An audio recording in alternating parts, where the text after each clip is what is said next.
ശശി തരൂർ എങ്ങോട്ടാണ്? കോൺഗ്രസ് എം പിയാണ്, തിരുവനന്തപുരം എം പിയാണ്, കോൺഗ്രസിന്റെ പ്രവർത്തക സമിതി അംഗമാണ്. രമേശ് ചെന്നിത്തല പോലും പ്രവർത്തക സമിതിയിൽ പ്രത്യേക ക്ഷണിതാവാണ് എന്നോർക്കണം. എന്ന് വെച്ചാൽ രമേശ് ചെന്നിത്തലയെക്കാളും മുതിർന്ന നേതാവാണ്, വലിയ നേതാവാണ് കോൺഗ്രസിൽ ശശി തരൂർ. ആ ശശി തരൂർ എങ്ങോട്ടാണ് പോകാൻ ഉദ്ദേശിക്കുന്നത്? അദ്ദേഹത്തിൻ്റെ മനസ്സിൽ എന്താണ്? ഒരു സംശയം വേണ്ട, അദ്ദേഹം BJP-യോടൊപ്പം തന്നെയാണ്, BJP-യിലേക്കാണ് പോകാൻ അദ്ദേഹം ഉദ്ദേശിക്കുന്നത് എന്ന്. അത് എപ്പോൾ, എങ്ങനെ എന്ന കാര്യത്തിൽ മാത്രമേ ഇനി തീരുമാനം വരാനുള്ളൂ. വരും ദിവസങ്ങളിൽ അത് അറിയാൻ കഴിയുകയും ചെയ്യും. പക്ഷേ ഒരു ചോദ്യം ശശി തരൂരിനോട് ചോദിക്കാം. അദ്ദേഹം ഇത്രയും തരം താഴാൻ പാടുണ്ടായിരുന്നോ എന്നും, അദ്ദേഹം ഇങ്ങനെയൊക്കെ കളിക്കേണ്ട കാര്യമുണ്ടായിരുന്നോ എന്നും. എന്താണ് അങ്ങനെ പറയുന്നത് എന്നല്ലേ? കഴിഞ്ഞ ദിവസമാണ് അദ്ദേഹം ഒരു സർവേ റിപ്പോർട്ട് പങ്കുവെച്ചത് സോഷ്യൽ മീഡിയയിൽ. അത് മറ്റൊന്നുമല്ല, അത് വോട്ട്സ് വൈബ് എന്ന് പറയുന്ന ഒരു വെബ്സൈറ്റിന്റെ സർവേ റിപ്പോർട്ടാണ്.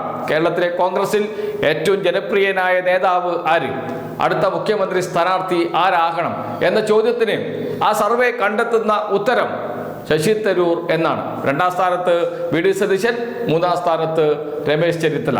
ഇതാണ് കോൺഗ്രസിന്റെ കേരളത്തിലെ ജനപ്രിയനായ നേതാക്കളുടെ നിര. 1ാം സ്ഥാനത്ത് ശശി തരൂർ എന്നാണ് പറയുന്നത്. അത്തരമൊരു സർവേ റിപ്പോർട്ട് ശശി തരൂരിന്റെ അടുത്ത സുഹൃത്ത് സോഷ്യൽ മീഡിയയിൽ പോസ്റ്റ് ചെയ്യുന്നു.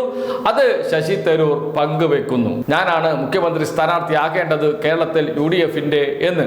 അത് സംബന്ധിച്ചുള്ള ഒരു സർവേ റിപ്പോർട്ട് പുറത്തു വന്നിരിക്കുന്നു എന്ന്. ഇതാണ് ഇപ്പോൾ വിവാദമായി മാറിയിരിക്കുന്നത്, ചർച്ചയായി മാറിയിരിക്കുന്നത്. ഈ votsvibe.in എന്ന് പറയുന്ന ഈ വെബ്സൈറ്റ് അടുത്ത കാലത്ത് തട്ടിക്കൂട്ടിയതാണ്.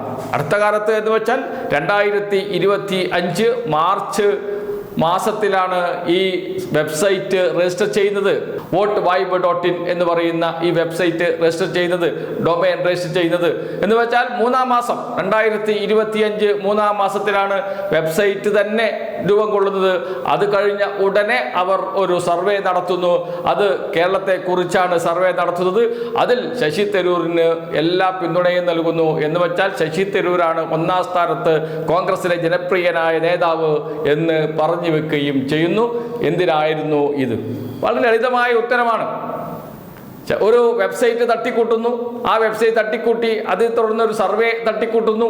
ആ സർവേയിൽ ശശി തരൂരിനെ 1ാം സ്ഥാനത്ത് എത്തിക്കുന്നു. എന്ന് വെച്ചാൽ ശശി തരൂരിന് വേണ്ടി ശശി തരൂർ തന്നെ നടത്തിയ ഒരു സർവേയാണ് ഇത് എന്ന് ഉറപ്പിച്ച് പറയാൻ കഴിയും. അതുമാത്രമല്ല, ഈ ഡൊമൈൻ രജിസ്റ്റർ ചെയ്തിരിക്കുന്നത് ശശി തരൂരിന്റെ വെബ്സൈറ്റ് രജിസ്റ്റർ ചെയ്ത അതേ രജിസ്ട്രാർ തന്നെയാണ്. അതാണ് ഏറ്റവും രസകരം. രണ്ടും ഒന്ന് തന്നെയാണ് എന്നർത്ഥം. ഒരേ കമ്പനി തന്നെയാണ് 2 വെബ്സൈറ്റും രജിസ്റ്റർ ചെയ്തിരിക്കുന്നത്. എജൂറൻസ് digital domain technology private limited എന്ന സ്ഥാപനം, ഇവരാണ് 2 ഡൊമൈനും രജിസ്റ്റർ ചെയ്തിരിക്കുന്നത്. അപ്പോൾ കാര്യം മനസ്സിലായല്ലോ, ആരാണ് ഇതിന് പുറകിലെന്ന്, ആരാണ് കളിക്കുന്നത് എന്ന്. എല്ലാം ഞാൻ തന്നെയാണ് എന്ന് വെച്ചാൽ ശശി തരൂർ തന്നെയാണ്. ശശി തരൂർ പല രൂപത്തിൽ പല ഭാവത്തിൽ വരുന്നു എന്ന് മാത്രമേ ഉള്ളൂ. അതാണ് ശശി തരൂരിന്റെ എല്ലാ കാലത്തെയും രീതി. അതുതന്നെയാണ് ഇവിടെയും കാണുന്നത്. തിരുവനന്തപുരത്ത് വന്നതും തിരുവനന്തപുരത്ത് മത്സരിച്ചതും മത്സരിക്കുമ്പോൾ അദ്ദേഹത്തിന്റെ PR വർക്ക് ഏറ്റെടുത്ത കമ്പനി ചെയ്തതും ഒക്കെ ഇത് തന്നെയാണ്.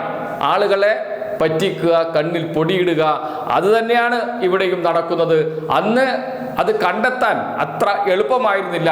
എന്നാൽ ഇന്ന് അതൊക്കെ വളരെ എളുപ്പത്തിൽ കണ്ടെത്താൻ കഴിയും. അതുകൊണ്ടാണ് ഇത്രയും വിവരങ്ങൾ പുറത്തു വരുന്നത്. ചുരുക്കത്തിൽ സർവേ റിപ്പോർട്ട് തയ്യാറാക്കിയത് ശശി തരൂർ തന്നെയാണ് എന്ന് വെളിപ്പെടുകയാണ് ചെയ്യുന്നത്.